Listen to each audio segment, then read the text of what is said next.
Okay, hold on to your royal tiaras because this is wild. What if I told you Meghan Markle has just about had it with South Park dragging her every move? Word on the street is she's ready to go full courtroom on them. No more polite palace smiles, no more curated quotes. Oh no, this time it's personal. Grab your tea and stay until the end because this feud is apparently going nuclear. And look, South Park is known for satire and for mocking people. No one is safe. This isn't the first time they've done an episode on the royal family, but this particular episode was quite scathing and the grains of truth that it held. And I'm not sure how the Sussexes are taking it. Obviously, it is a cartoon. Just can't leave it alone, can you? Oh my God, he's so obsessed with us. You've had it harder than literally any other person on the planet. Even Jesus, nailed up to the cross, didn't suffer as much as you. I know. Just love that this is what the Lord willed me to do with my will. To make another podcast where celebrities can talk about how hard their lives are, not to help people. No. Find yourself a man who will worship you, cherish you, and most importantly, love you for the insufferable narcissist that you are. I have full body chills right now. But you're the same. You're the same. Like, I know. Yeah. I know. Yeah.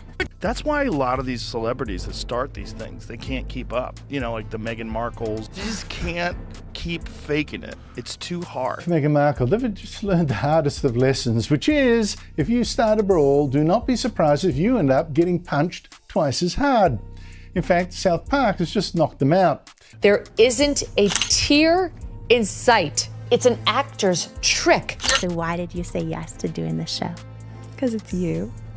And to me, that means... So South Park went there again. They absolutely torched Meghan's whole Archetypes podcast vibe, like completely set it on fire. In this episode, Meghan's spiritual, pretzel-loving soul sister talk with Jaime Kern Lima got flipped into a full-on cringe fest, and not just your usual secondhand embarrassment. We're talking eye-rolling, cosmic energy, pretzels from the universe level of mockery. Trey Parker and Matt Stone didn't hold back. They chopped up her airy pauses and threw in eye rolls so intense you could feel the collective sigh of the internet. And honey, the internet did not look away. Nope, they leaned in. This woman looks to me like a malignant narcissist. This woman has zero self-awareness. I love that your eyes are sparkling right now. You know, Meghan, how are you today? Which, by the way, I just have to say, yes. Enjoy them. I forgot to have fun.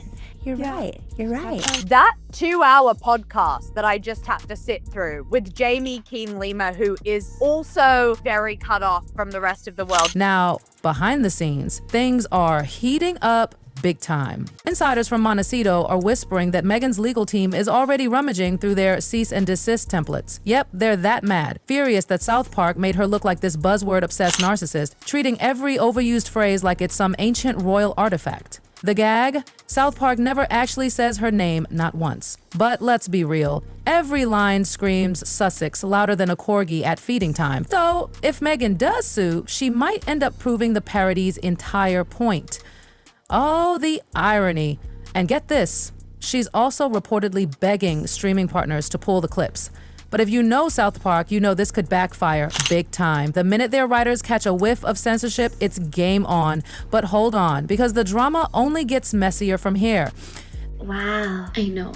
Yeah. You just have to prove, like, you have the proof that you're proving that you can prove the proof. It's divine intervention that God brought you to this podcast today. Want some pretzels? I put them in a bag myself. These pretzels are divinely ordered. The pretzels of Sussex. Yet another thing we both have in common, being besties with Oprah. Speaking of my fox of a prince husband, H, he just adores the living shit out of me. I can tell. This is where everything exploded. Once Meghan's camp hinted at a possible lawsuit, boom, the internet immediately dubbed this sequel Parody Panic 2. OG fans remember the first time Meghan and Harry got the South Park treatment. Back then, legal threats flew, ratings shot through the roof, and the cartoon came back even harder. Extra glitter, bombs, and all. Now here we are again, but louder. Legal insiders are already dropping hints that Meghan might be eyeing a fresh defamation angle. But here's the kicker. In the US, parody is like a sacred cow protected by the First Amendment, especially when you don't drop real names. PR pros are begging her not to go to court. Why? Because discovery is brutal. Imagine lawyers dissecting every awkward pause, an Oprah shout out under oath. Imagine court transcripts asking about divinely ordered pretzels. I mean, people would actually pay to watch that courtroom drama. Meanwhile, South Park's writers are apparently holding scripts titled The Princess Strikes Back, just in case things escalate, but it's about to get even juicier. Our entrepreneurial spirits, our philanthropic efforts, our severe lack of self-awareness. Well, I'd also like to point out that I'm a mom, a wife, a friend, a biracial person of Africanese descent. I had Oprah on my show once. You did, and I was interviewed by Oprah. If it's truly what we want, then we really can get away from it all. No more magazines and Netflix shows. We really can live a normal life. Yes, I'm sure you agree, darling. We can be the people we talked about being, with no more worries about how we look or the image we project to people. What matters is what we have on. What do Americans really think of Harry and Meghan? We despise them. Now here's the twist. South Park was so slick they never even needed to say Meghan or Harry. Yet the animated versions were so obviously them, you could practically see the tiara sparkle. That's how cleverly shady the writers were. They tossed in Oprah hints, cheeky titles, and wink-wink nicknames, trusting us to connect the dots. Legally, that's genius. Courts in the US love parody, as long as it's clear that nobody thinks it's a real documentary. So to win, Meghan would have to convince a judge that people actually believed she gave a heartfelt monologue about cosmic pretzels on a rainbow-lit stage. Even her legal team admits this is an uphill climb. One savage lawyer even said, trying to sue a cartoon is like suing a Halloween mask for impersonation. But rumors swirl, she's still considering it. Why? Because protecting the image seems more important than the odds. Meanwhile, the internet, oh, they're throwing a digital rave. Do you think you'll be married forever? Yes. I have a letter. He's also a fox. If you haven't noticed, my husband's very, very handsome. But his heart is even more beautiful. Something's up here. See that little shoulder shrug when she said yes? Yes, yes, Did you hear how high her voice was when she said yes?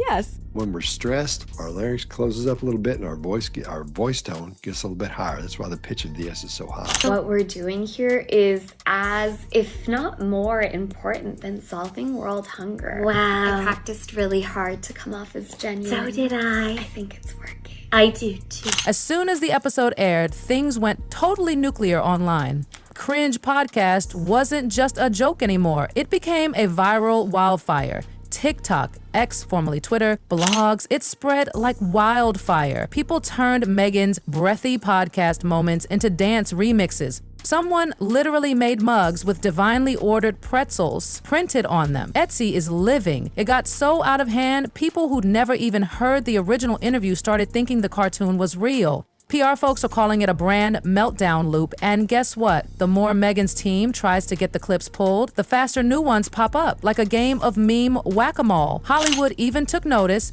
Major studios like Paramount and A24 apparently paused projects. Sponsors are sweating. Sussex sparkle, not so sparkly anymore. And just when you think that's it, nope, there's a plot twist on the way. Welcome to the Jamie Kern Lima Show. Her show is unlike any I've ever done. A revelation. When you listen, it feels like a hug, but your brain and your spirit and your heart is like, wow. When I look into Jamie's eyes, I feel like I am on some other cosmic level with her. I could see the light around her. She's infused with light. I don't care. Don't care. What the hell? What did he just say? He victimized me. It's because I'm an ethnic woman. He can't do that. I'll say, wait, you're ethnic? This is an outrage.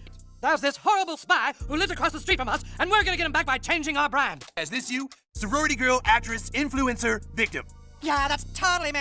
Here's the moment that flipped the vibe. From satire to wait, what? A leaked gift card surfaced, and fans spotted that Meghan still signs as Her Royal Highness on thank you notes. Yep, she might be clinging to that title like it's her last Louis Vuitton clutch. Reddit exploded. Commentators were like, oh, so that's what she's mad about. Not the jokes. The status shade. Etiquette experts called the signature tone deaf. Royal insiders started buzzing. King Charles's team may even be quietly looking into restricting her use of titles. This opened the floodgates. Late night shows feasted on it. Supporters begged Meghan to focus on charity work, not thank you cards, but their voices drowned in meme culture. And you won't believe what came next. Zoom in here and it says, with the compliments of Her Royal Highness, the Duchess of Sussex. That is a title that was stripped from her when she and Harry made their whole racism debacle and left the UK, left their royal duties, and moved to the US to bug all of us. She's using it in private with her friends. That's even weirder than if they were still trying to milk the titles in public. That is just like all the confirmation that I need that this woman is just obsessed with being a royal, that is all this was all about. That she's angry that she screwed the pooch by claiming racism and basically getting kicked out of the family. She just can't give up the HRH titles that quickly. Like, this is literally what she has always wanted. So now the legal experts are sounding alarm bells. If Meghan does file a lawsuit, they say it could backfire faster than a cartoon boomerang. Free speech laws in the US are like Fort Knox around satire. And discovery, that could drag private emails, script drafts, and juicy phone calls into the public eye. Can you imagine South Park making an episode based on actual court transcripts? The writers are probably drooling at the thought. Even worse, if Meghan loses, oh boy, that loss would be the biggest meme of all. Streaming platforms are reportedly already eyeing their reputational risk clauses. The British tabloids are sharpening their front pages. Meghan versus free speech. And one entertainment lawyer didn't mince words. She's basically thrown a boomerang in a hurricane, and guess whose head it's hitting first? But before I go to bed almost every night, I email them. Wow. They will end up at one point in their life, maybe when they're 16 or when they're 18, that I say, here's an email that I've been keeping for you. Because that's really what you want when you're 18. 40,000 emails, Maureen, from your mother. These emails are so that when my children are of age, they can come to me and say, oh my God, you loved us so much. It's me. It's divinely ordered how many times we've said I and me. Why did you say yes to this show? And then you're like, do it. I was like, what? You're like, do it. I was like, what? You're like, do it. And then I was scared. Now, here's a tea that'll make your jaw drop. South Park's writers, oh, they're not hiding in fear. Nope. They're stockpiling content like winter is coming. Sources say they've got unused scripts with working titles like The Duchess Strikes Litigious already storyboarded, complete with dramatic music and royal corgi cameos. If Meghan so much as breathes in the direction of a subpoena, South Park is ready to drop a new episode in less than a week. Legal filings will become punchlines before the ink even dries. Savage. Meanwhile, Meghan's PR team is scrambling. Publicists are begging her to take the Prince Andrew route and just say nothing, because sometimes silence saves you from public humiliation. But guess what? Her inner circle is telling her the opposite, that staying silent looks weak. So now she's stuck, caught between comedic fire and being called a coward. And the internet, oh, they're living for it. Hashtags like episode reload are trending, and fans are placing bets on how South Park will clap back. This isn't just gossip anymore, it's a full-on satire spiral, and there's no escaping. So why did you say yes to doing this show? Because it's you. And to me, that means there isn't a tear in sight. It's an actor's trick. Don't make yourself cry. Oh, I can do that so well. Oh my God, it's crazy. Yes, took them out of the box, put them in some other packets, which seems to be Meghan's idea of cooking. And here comes the cold, hard truth. We're talking numbers, baby. Analytics, metrics, and they are not on Meghan's side. Within just 48 hours of the South Park roast airing, that episode shot straight to the top of Comedy Central's on-demand rankings. We're talking a 32% spike in viewership. Social media blew up with over 5 million new mentions of Cringe Podcast. That's not just buzz, that's a digital earthquake. Advertisers were thrilled with the viral surge, but brand safety analysts, not so much. Meghan's name is now being flagged as a volatile risk. Some ad agencies have already dropped keyword bids associated with her. Meanwhile, Netflix, the very platform that once gave her a docuseries, are reportedly rethinking renewal talks. They're already bruised from the last reception, and now they're terrified of more reputation blowback. And get this, Dior, who was this close to naming her an ambassador, boom, the brakes. Apparently, even luxury fashion houses are scared of becoming the next meme. These aren't just PR hiccups, these are market confidence red alerts. But as wild as that is, it doesn't even scratch the surface of what's coming next. We have never done this on the Jamie Kern Lima show before, but we brought in our rocking chairs, we're in our comfy cozies, and with not a stitch of makeup on. Literally none. That's right. Except for primer, concealer, foundation, highlighter, contour, blush, mascara, and a little bit of eyeliner. Same, plus a fuck ton of bronzer. When you were saying, like, do you want to just do like cozies and no makeup? I like the idea of like, okay, great, let's let them see us. Nobody talks like that and nobody acts like that, because that's weird behavior that we're seeing from both of these people if we're supposed to be thinking under the impression that they're being authentic. Y'all, buckle up. The backlash has officially mutated. It's not just media or social anymore. Now, even Meghan's charitable projects are getting hit. Yup. Reports claim that some of her biggest philanthropic endeavors are quietly being ghosted by donors. One major children's literacy gala, they scrubbed Meghan's keynote slot. Why? Because ticket sales were stalling. Organizers were scared the event would be hijacked by meme culture instead of focusing on the cause. Behind palace doors, aides are freaking out. Do they issue a public statement? Do they ignore it and hope it dies down? Either move risks reigniting those long simmering royal tensions. Even mental health advocates, her former biggest cheerleaders, are stepping back. They're worried this lawsuit talk is overshadowing important conversations. And internally, her staff is running crisis drills like it's DEFCON 1, mapping out every possible scenario from total silence to all-out media war. But here's the kicker. Every single response could just feed the South Park machine more material. Meghan's stuck in a loop, and the only way out might be through. But that next step, it'll blow your mind. Now, there is no doubt about it that Meghan Markle's viral video created a new negative wave of backlash against her that resulted in many other studios actually deciding to put any kind of affiliation with her either to a halt or firing her directly. That's exactly what happened with both Paramount and A24. Now we dive into full-on royal tension. A word from inside Prince Harry's circle? He's frustrated, torn. He wants to defend Meghan, of course, but another media brawl? He's not so sure. Friends say he's actually urging her to let it go, especially after advisors showed him the likely outcome. If Meghan sues, it'll drag the Arkwell brand into weeks of depositions and email dumps. Long-forgotten text threads and podcast drafts could become public record. Yikes.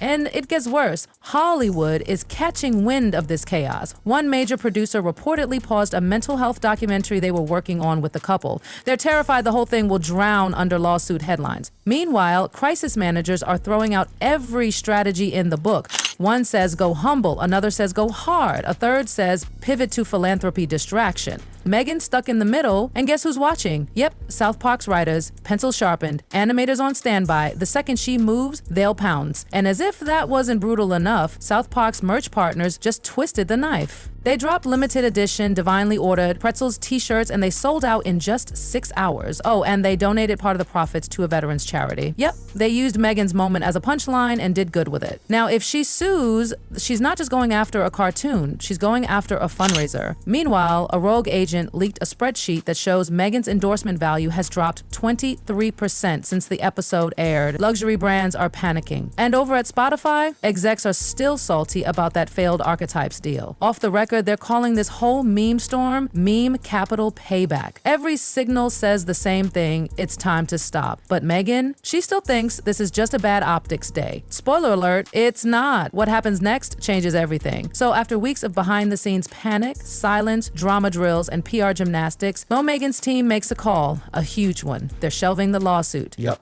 After all that buildup, after all the legal rumors, after the lawyers practically had the paperwork ready to print, the whole thing gets quietly shelved. Why? Because deep down they realized something chilling. If they go to court, they don't just risk losing the case, they risk immortalizing the mockery. Every pretzel choke, every teary pause, every eye-room-inducing monologue, all of it could end up etched into public court transcript. And here's the part that seals the deal. South Park's already won, even without another episode. The writers don't need to lift a finger. Their ratings are through the roof. Their merch is flying off shelves, and the narrative? Already cemented. You can't spin this. You can't reverse it, not even with palace-approved language. Meghan's team tried to play it down as a temporary PR wobble, just another scandal to weather. But in reality, it's not a wobble, it's a permanent shift. Studios are still frozen, hashtags are still booming, Etsy shops are still shipping those divinely ordered pretzel mugs by the box, and no one's hitting unsubscribe on the South Park chaos anytime soon. This is no longer just a brand problem, it's a cultural moment, one that can't be erased with a statement or smoothed out with glossy philanthropy. The internet already wrote the ending, and Meghan doesn't control the pen. Satire? 1. Image control? 0. And for the public watching from the sidelines, it's a neon-lit cautionary tale. Push back too hard and the internet finishes the story for you. So now the big question remains. What's next? Does Meghan try to reclaim the narrative by doubling down with a bold new initiative? Does she pivot to heartwarming causes in hopes of washing away the backlash? Or will she finally hit mute, vanish from the headlines for a while, and let the dust settle? Because right now, we're perched on the cliff of the next South Park episode. Fans are already joking that a sequel's inevitable. The Duchess Reloaded, Pretzelgate Part 2, the popcorn's ready, the writers are waiting, and the internet, oh, it's watching closely. So what do you think? Should Meghan go silent? Or should she charge back into the spotlight, ready for round 2? Drop your verdict in the comments, smash that like button, tap subscribe if you want front row seats to whatever royal PR twist drops next. If there's one thing we've learned, it's this. In 2025, satire isn't just entertainment, it's power. And this time, Meghan Markle just got swept away by it.